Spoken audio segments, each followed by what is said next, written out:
Welcome back, everyone. Tom Grisafi, Ag Bull Media, Ag Bull Trading.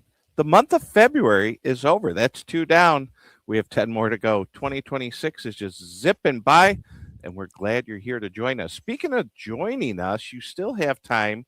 Get out there, get signed up March 5th from 8 a.m. to 2 p.m. We're heading out to the Farm Forward Conference. Jim and myself will be there. We're talking markets, policy, trade, soil health, and more.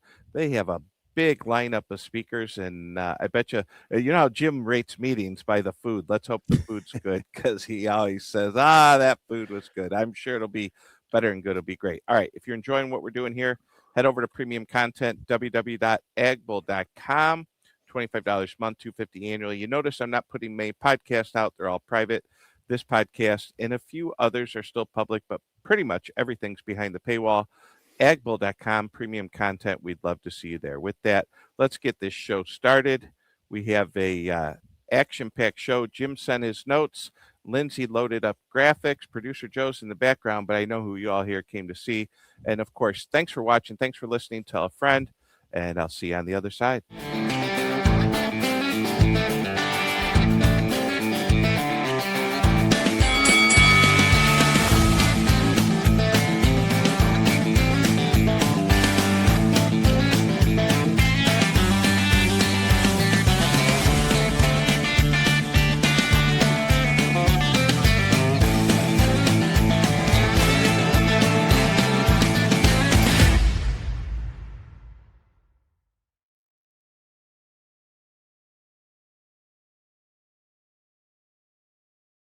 Mr. Jim Wiesemeyer. I'm excited.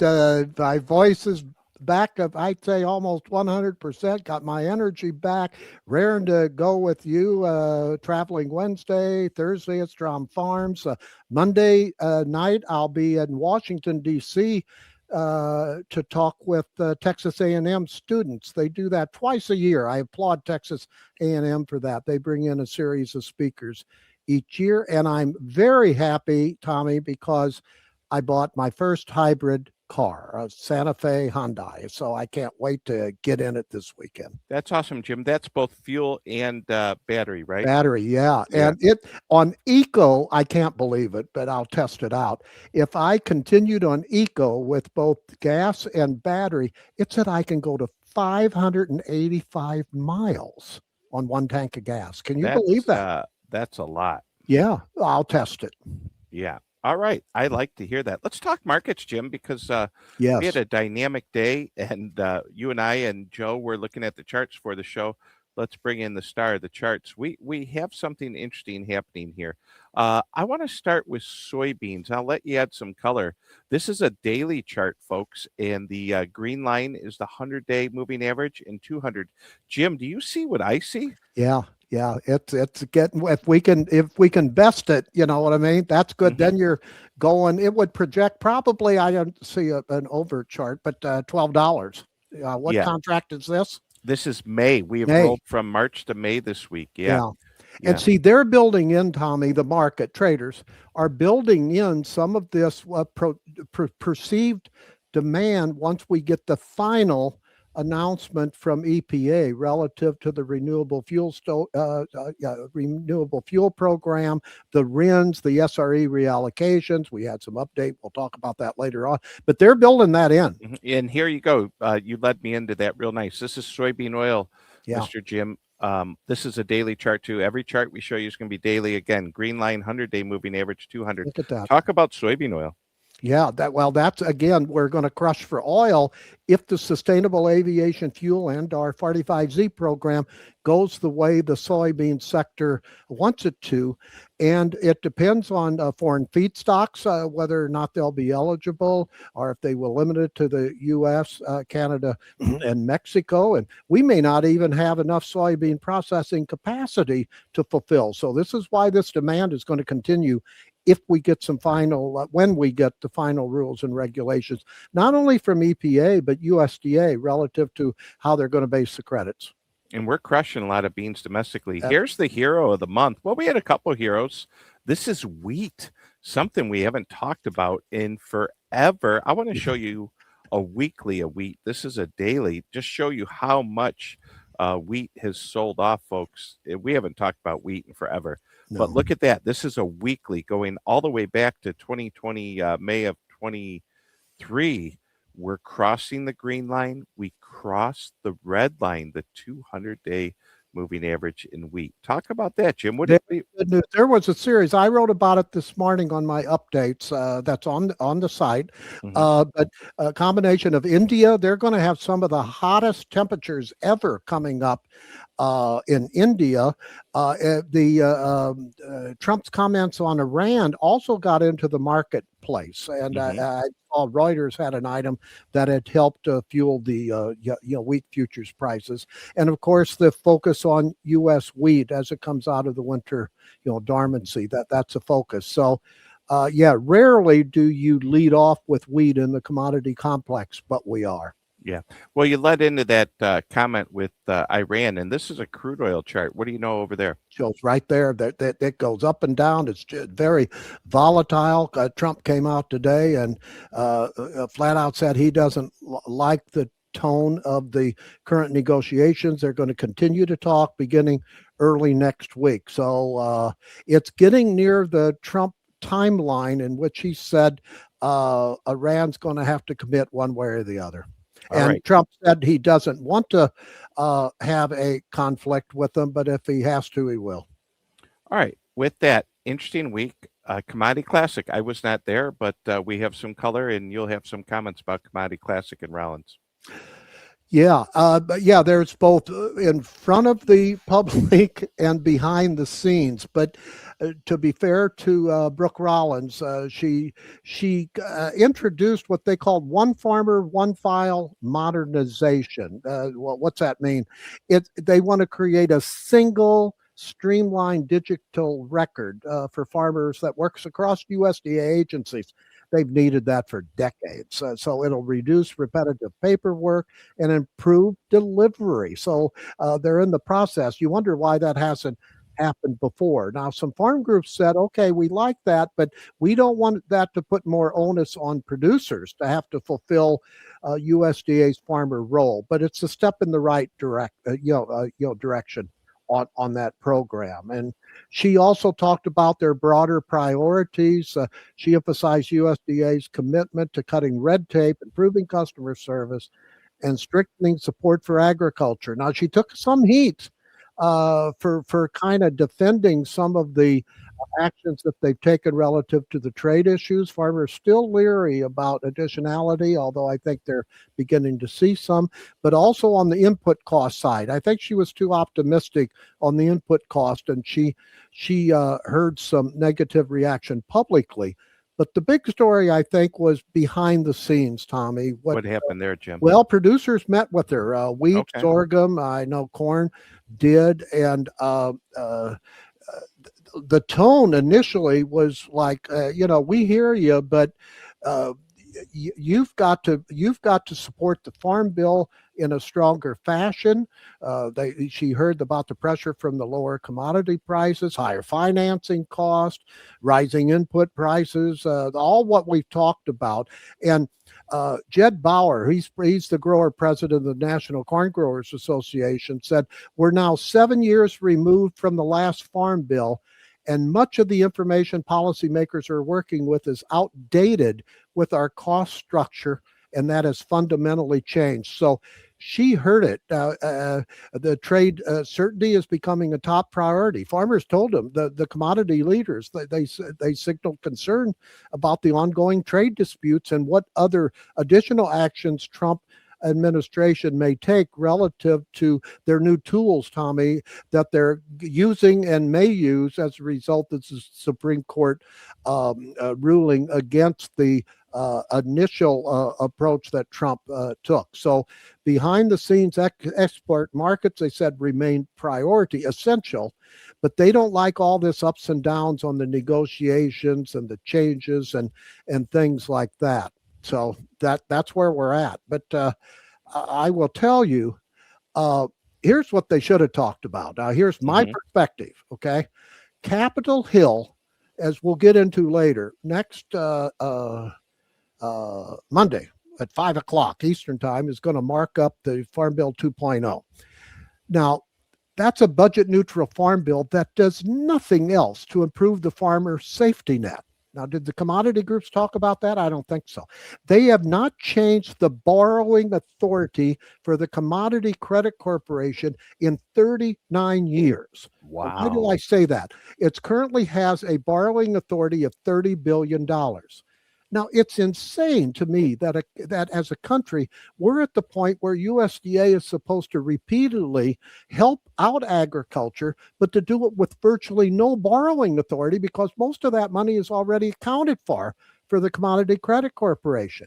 So they need to creatively rely upon an out of cycle replenishment from appropriators. Now some are always going to say, this wouldn't have happened if President Trump wasn't so aggressive on trade, but you expect Congress to negotiate trade agreements? Both the Biden administration wasn't able to. Hmm. So the whole system is broken. That's my bottom line, Tommy, and things are going to have to change. And that includes the Farm Bill. That's my take. We'll talk about that a little bit more. Food prices. Yeah, we saw a mixture of that. Let me go back to my notes. I think we had a mixture. You're relative to food prices in restaurants are still higher. Hmm. You can see, consumers are giving a pushback, some downward in the supermarket price. You had a difference of lower prices significantly for eggs. I mean, we almost have too many eggs now supply. You talk about a turnaround. Beef prices are showing some downturn, at least in the supermarket price, Tommy. So kind of a mixed pattern. Overall, still sticky inflation relative to food prices, and that'll remain so because of the beef situation, coffee, etc. We're not out of the woods on food inflation. That's the bottom line. Very good. Moving on. Wholesale inflation. Yeah, we saw that came out this morning. The bottom line there, it was above expectations, not significantly above, but on core prices, still above. What's it mean? That raises the odds, I think, almost close to 100% that in March at the Federal Reserve Open Market Committee, FOMC, they will keep interest rates where they have now. So we're not going to get a cut in March. That's what the report showed today. Now we have a jobs report coming out, I think March the 3rd in early March, and that'll also dictate what's going to happen, Tommy, on interest rates. But I would I would signal high odds that they're going to hold them steady. Yeah. And usually the jobs report comes out on the first Friday of the month, and that would be March 6th. Friday, March March 6th, though. 6th. Yeah. It's March 6th, yeah. Let's move along. Biofuels update, sir. Well, we had all sorts of items from Reuters saying we're going to maybe they'll split the difference. EPA, by they I mean EPA. We need certainty. We don't need rumors. And by the end of March, everyone in this town is saying we're going to get the official announcement from the EPA relative to the 26 and 27 renewable fuel standard program on the mandated levels. I think the market has built in fairly robust levels for the biodiesel, renewable diesel, and that's what was in those charts that Hmm. that you presented. Now, if we go below that, then we'll have a sell-off. That's how important that is. I haven't seen an announcement potential from EPA in a long time that's going to have market significance when we get it. And of course, the RINs of how they're going to do those, how they're going to do the reallocation. There's some saying that the larger refiners are going to have to pick up at least 50% of the SRE. So that's your latest development. It's over at the Office of Management and Budget. So it's left EPA. By saying it, I mean these proposed. All the issues relative to the mandated levels, we call them RVOs, the RINs, the reallocations, all that's over at the Office of Management and Budget. And usually once it gets there, and it went there earlier this week, it's anywhere from 2 to 4 weeks before we get the announcement. All right. Well, this ties into what we are talking about earlier, wheat rally, a significant wheat rally. Yes, we had a combination of things. We had the India, as I said, really hot temperatures coming in early next week. We had the Iran statements from President Trump that got into the marketplace. And we have the focus on the U.S. wheat sector as the crop will be soon coming out of dormancy. So, wheat's been a leader here.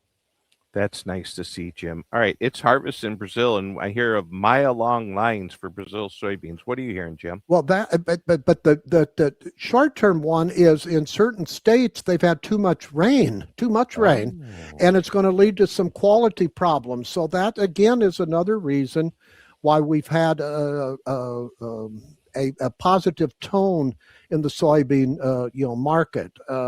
So again, that's something usually South America. It's just new records and things like that, but. And this comes after recent rains to help stabilize the crop in Rio Grande do Sul, but a new dry forecast there is reviving debate about Brazil's crop size, plus the too much rain in other states. So bottom line, some industry forecast of the Brazilian soybean crop are being reduced. That's why the market has an overall positive tone, Tommy. I like it. Yeah. Bird flu. I don't like this one. Never good. What's that? Bird flu. We had a big in Pennsylvania this week. Yeah, that's I mean it was big. So it just raises its head every other week or so, and it's just not going to go away. That's your bottom line. It's just Pennsylvania was hit big time, and they announced some emergency operations, etc. And you just hope it doesn't go in that format to other states, but it could. All right, NWS and Rollins again on screwworm, Jim. She was at the Commodity Classic. She said publicly that she is not going to open the border anytime soon. And the American Farm Bureau also came out and said, please don't open that border. It's just too risky right now.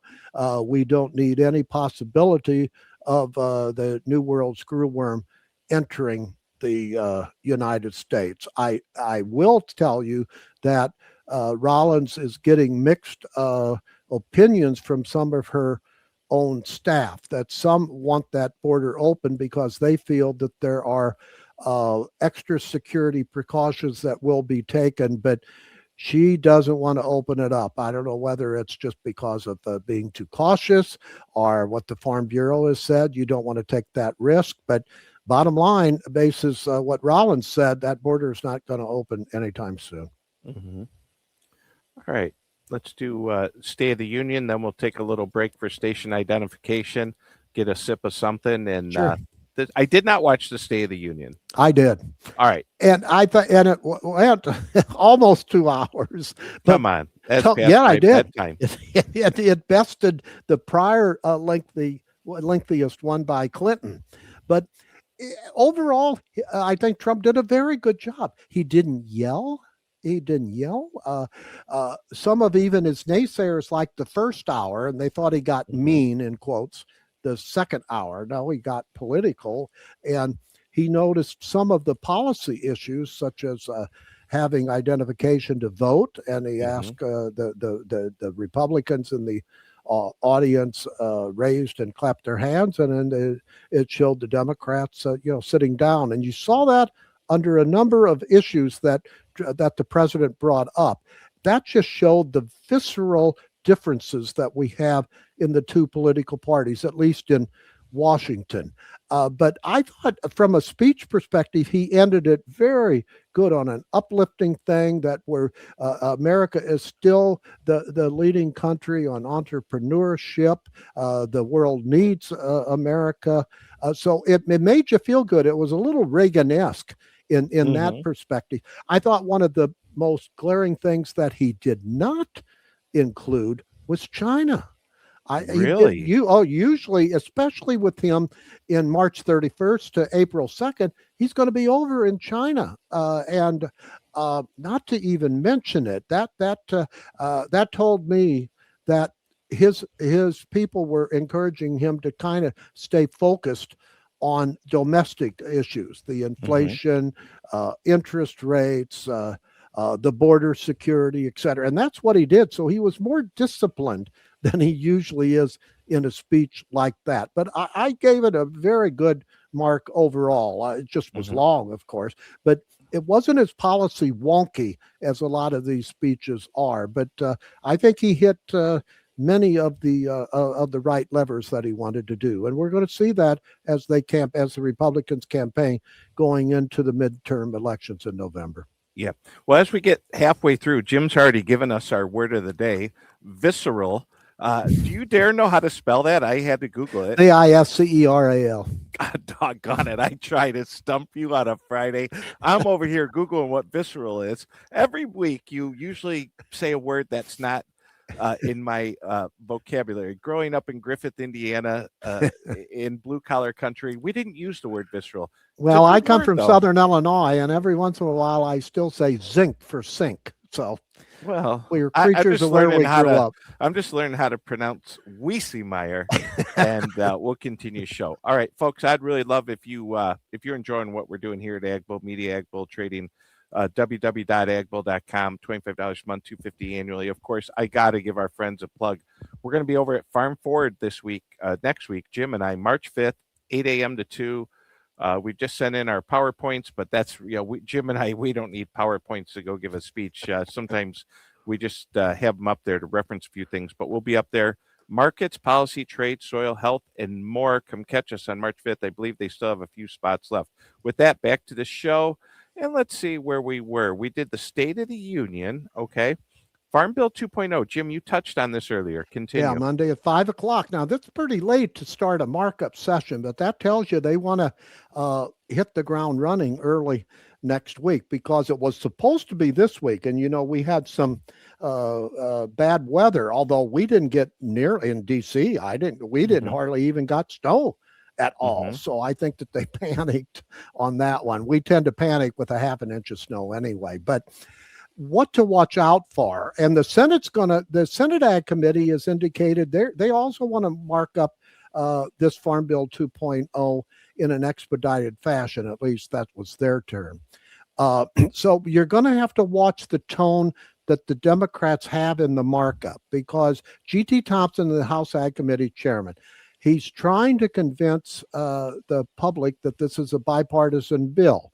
The Democrats don't agree with that. So listen to see as we go through, it'll be a clear markup vehicle, which I like, the old approach to doing a bill, like offering amendments, voting on Mm-hmm. them, etc. So it may take 2 or 3 days to get through this, Tommy. And listen to the tone of Democrats because Okay. the reason I say that is because even if it gets out of the House Ag Committee, will it be able to get on a vote on the House floor? Because around 40 Republicans typically vote against a farm bill for whatever reason. That's why you need Democratic votes. So listen to Angie Craig. She's the ranking member on the House Agriculture Committee, who, by the way, is running for a Senate seat in Minnesota.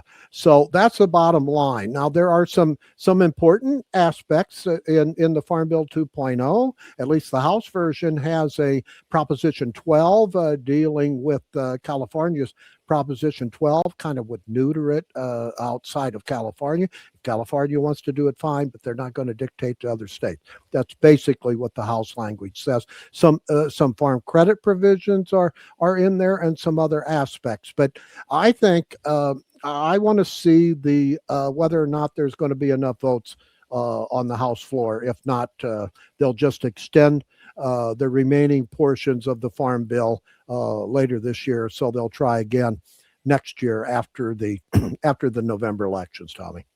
All right. Well, I hear if you're a real estate agent, you could maybe represent this property. Oh, yeah, USDA. Decades and decades. I mean, I can't tell you how many times when I worked in DC that I walked over from K Street all the way down to USDA and went into the executive office building. In this picture, it's the white, it's near the top. That's Mhm. where I got one of those. That's Yeah, where let me Rollins's show you that. office is at. And then Mhm. the lower part where you see these cutouts, that's the South building. And that holds most of USDA employees. but it's only 15% being utilized, Tommy. And Wow. yeah, so that's why Secretary Rollins and Deputy Secretary Stephen Vaden said that they're basically handing it over to the General Services Administration, who will eventually offer it for sale. Now, this is part of USDA's significant moving away from Washington, D.C. We're going to get, and they're most of these employees, well, some will go in another building around D.C. or either in Virginia or Maryland, but others will go to the 5 hubs. Now, this is controversial, but I don't see the Trump administration backing off on this approach. But I do want to emphasize, look at the history of the South building there for decades, 90 plus years. It's just, I remember when I first came to town in the mid 70s,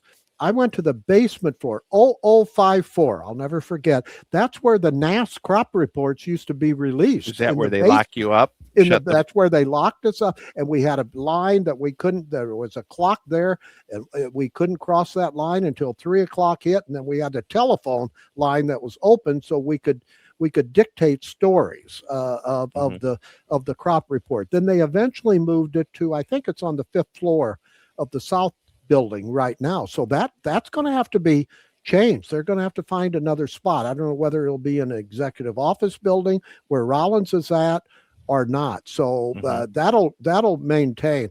But my history goes back a long time, walking the halls of USDA, et cetera. But there's $1.6 billion of needed repairs for that building. That's another reason why they want to unleash it to the public. And you can imagine that's a whole block long. It's prime real estate. So maybe I think Google or one of these hot AI, maybe they make it a damn data center and calm down all the house moms who are all pissed off about everything.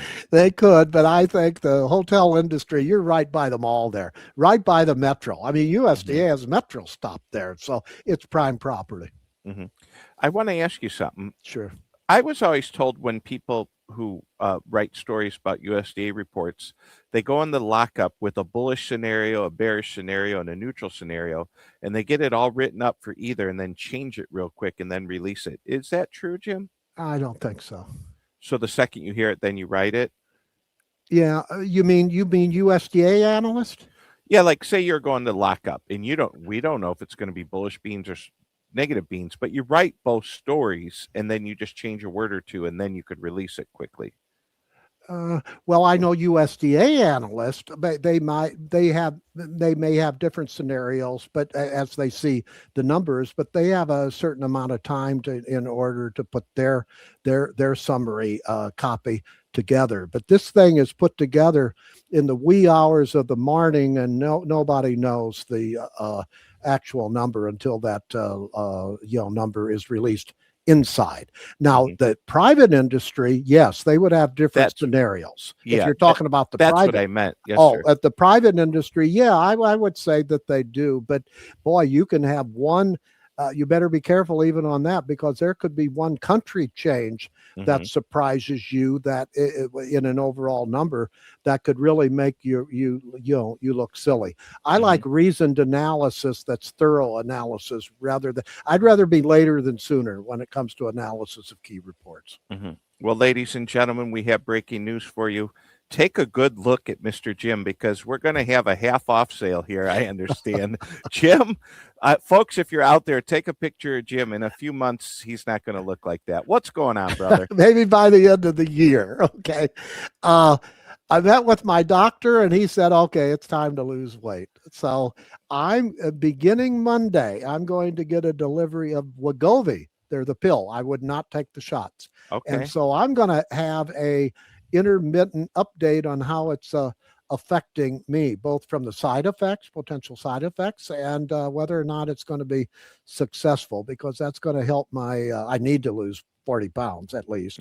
And it's going to help my legs. It's going to help my heart, the inflammation, some of these pills. So didn't want to do it, but I thought my doctor said, let's try it. So I'm going to do it. So I'll give you some updates of how it's impacting my food intake. What others I've heard. I have more than a few friends who are taking the shot version, and they're Hmm. saying, and I've seen every one of them, Tommy, has reduced more than a few pounds, and it has changed their food intake, the type of foods they have. And I also subscribe to a food service called Factor that can model you basis on what you need when you take one of these GLP-1 pills or shots. So I'm entering the fray. I'm entering the fray. That sounds good. I'll meet you there because my doctor suggested I do the same. And I actually have the shot form. And my wife just, in the last few months, she loves poking me with that needle and watching me squirm. So, Oh, so you're taking it? yeah, Oh, yeah, yeah, wow. yeah.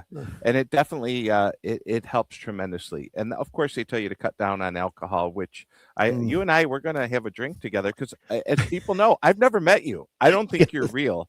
I think you're like an AI generated thing out there. I'm going to see if it impacts my old fashioned, my desire for old fashions, and it's going to happen as soon as Monday when I Well, go to Trattoria Alberto, one of my favorite restaurants on Capitol Hill, where I'll meet with the Texas A&M students. But I'm going to have oh, yeah. one old fashioned because they know how to make it. Yeah, talk about those Texas A&M students. That's a great story, Jim. It is both Joe Outlaw, Dr. Joe Outlaw, and Bart Fisher for two times a year brings their honor students. And they've done it, I think I've done it 10 years, Hmm. where they'll have different people come in. David Wasserman of the Cook Political Report will Oh, come in he's big time. when he's available. So it's our give back. But look at the pluses for Texas A&M. I cannot speak more highly of them for doing it to the students, and they have more than a few farmer students within the government complex or in associations in town and things like that. So we tell them the good part of working in Washington, D.C., both from a government perspective, from an industry perspective, and they ask us questions. So Hmm. it's always makes me feel good because at least the students at Texas A&M, they give me a positive attitude that our country is still, despite all the ups and downs, we still have some good quote kids coming out of the school system, at least the land grant universities. Yeah, and I want to touch on that a little bit. Our very own Jed Sidwell, who you recently met, Yes. he met with Trevor Johnson, and they did their own podcast on the Ag Bull channel. That's out there, folks, on Spotify and Apple. But they're both 23-year olds, college educated, love showing cattle, raising cattle, and they did a podcast together. And after I didn't get involved, but I just watched them film it. And I went upstairs. First thing I said to Gina was, you know what? Agriculture in America is going to be okay if we have two powerhouses like that doing it. Now, we may not have as many farmers because, as you know, Jim, farms are getting bigger. And you Yeah. see these headlines that farms are closing. But I got to say something here. I'm going to pop off a little bit. You can't be 80 years old and then finally give the reins to your 60-year-old who wants to then let his 35-year-old farm. And you got to give up the farm a little earlier. Now, easy for me to say, I don't own tens of millions of dollars of farmland, but the hardest thing, the hiccup, and we'll talk about this at our meeting in Central Illinois, is the wealth created through land ownership that a young farmer just can't get that wealth. Correct, Jim? Talk about that a No, little they bit. cannot. That's why the grandparents and the parents have to help out. And I totally agree with your aspect that you have to go through certain cycles in markets. You learn more on bear markets than bull markets. You have to go through some chart activity, and that takes a while. And to look at the emotionality of marketing as opposed to crop production, the revolutionary changes, some of which they're going to discuss at the Strom Farm event, and some of the newer aspects of dealing with the business of agriculture and production agriculture. And I'm telling you, the once you go through some of these cycles of policy, markets, trade policy, you need the experience. And I agree totally with you. You need at least 10 years of good training at the farmer level. And that's also in DC level. When I used to train new reporters, it took about a minimum 3 years and probably 10 years to really get the confidence factor in them to see recurring events and what happened in the marketplace, from markets, policy and other aspects. So, but again, to go back to these students, I mean, now Bart Fisher, this is Bart Fisher's class. Mm-hmm. When they go through what they want to do in life and things like that, it's just makes me feel so good that they're on the right path. They ask us questions, and really good questions. So again, I always come back refreshed of saying, I'm confident in the future of American agriculture. Mm-hmm. Well, I like that, and I'm sure that'll be part of your little monologue at the end. I want to ask you something personally because we have a little shorter show today, and I know you have some strong opinions about this. I'm going to ask you a question, and it's going to make for a great short. What makes a great reporter, in particular, a great ag reporter? A great ag reporter is you don't want to use reporting in agriculture as a stepping stone to go to another enterprise. So in other words, you should have longevity of wanting to stay in the business of agriculture. I think too often it's used as a stepping stone. Number two, I think as a reporter, at least in Washington, and this is what I was helped out by only my first job at Doan Ag Service, but more when I worked for Pro Farmer for so many years, they taught me markets. So when you're in Washington as a reporter and also know markets, what basis is and how policy can affect either widen basis or narrow basis, and you see the impact on marketplace, that helps you as a reporter. Mm-hmm. And the major thing I looked at and still do on any reporter is they should be as fair as possible, balanced as much as possible, but three, have passion. If you have passion, you go way up in my judgment as a person and as a reporter. Well done, sir. Off the cuff, Jim Wiesemeyer. We're down to the last three. USDA asked for comments on crop estimates and other ag data. Yeah, I'm going to say at the Strom family farm event. I know more than a few farmers at that event. Over the years, they've had finger pointing at USDA. Sometimes I don't blame them. The reports are up and down. We saw it this past year relative to the corn acres, etc. Now USDA has asked for comments on crop estimates and other ag data. NASA's opening up feedback channels tied to crop production, yield surveys, and their broader USDA statistical programs. So their monthly crop reports, acreage and yield estimates, state and national production estimates. So the notice that USDA puts out that's saying comments are going to be accepted through March the 16th this year. The USDA wants to know what stakeholders, farmers and industry people, the survey burden on farmers, because you hear this a lot. Farmers saying, it's taken so long to fill out these surveys. Data accuracy and methodology. Will they and should they use artificial intelligence more? The answer to me is yes. Whether questions should be revised or expanded, and what's the usefulness of the final estimates. So this is good stuff. So don't complain, farmers. This is your time to actually give USDA the feedback on crop acreage, commodity stocks, livestock inventories, land values, input usage. Now's the time to give feedback because USDA will only be good as the information they get. Well said, my friend. Well said. I got some good news for people. February has ended. I think that's good news. Crop insurance levels are set. Don't choke on your drink there, Jim, on live TV. Crop insurance are set. I have a little bit of I think you can hear it in my voice. Like when I see the board close up, when I get to text my clients today and the Ag Bull Premium clients and say corn, beans, and wheat are on the highs. I didn't tell them about bean oil. My producers don't go sell bean oil, but that plays into canola, which is both good for United States and Canada. With our friend Sean up there, how much pressure the canola farmers are under. Yes. There's some really great things going on. So February has ended. Crop insurance levels are set. I want to thank Karen Braun for this tweet. We give her credit. Karen's with Zaner Ag Hedge, and as you know, she used to be with Reuters. Let's look at these numbers. Corn numbers for 2026, almost official within a penny, 462, down 2% from last year. Soybean levels, 1109, up 5% from last year. That would probably explain this rotation out of wheat into beans. Yes. Maybe not as much corn, maybe more beans, but yet the bean market on fire. November beans, I'll look it up, Jim. I'll let you talk a little color on it. I'll look up where November beans close today. Stage is yours. Yeah, well, this now we have enough data for the excellent crop insurance agents throughout the United States can help their clients, farmers, kind of do what type of programs that an individual producer should go through. So we needed this data.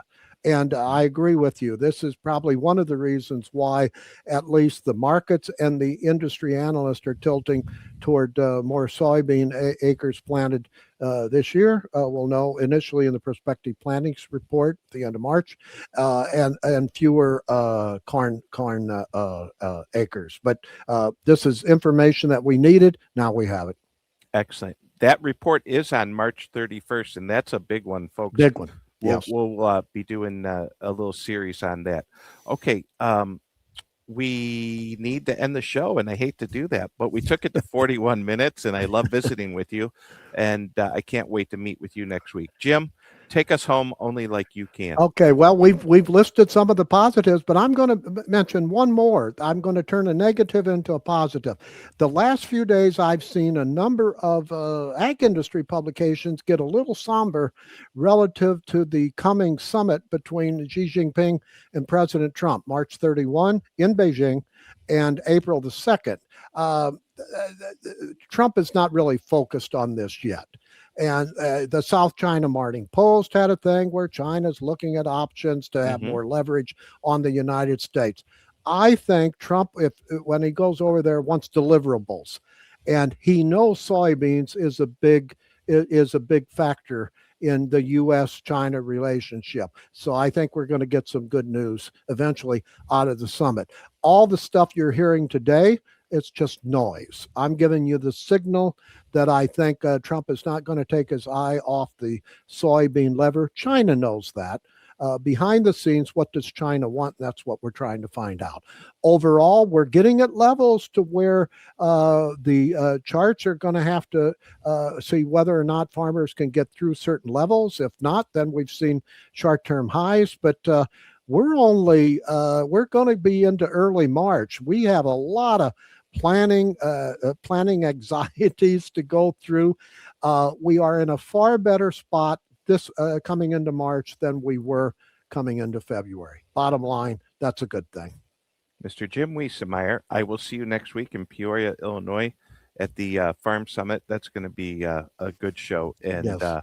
We're leaving them with some real optimism in February. Good stuff, my friend. Sure. Thank you. See you.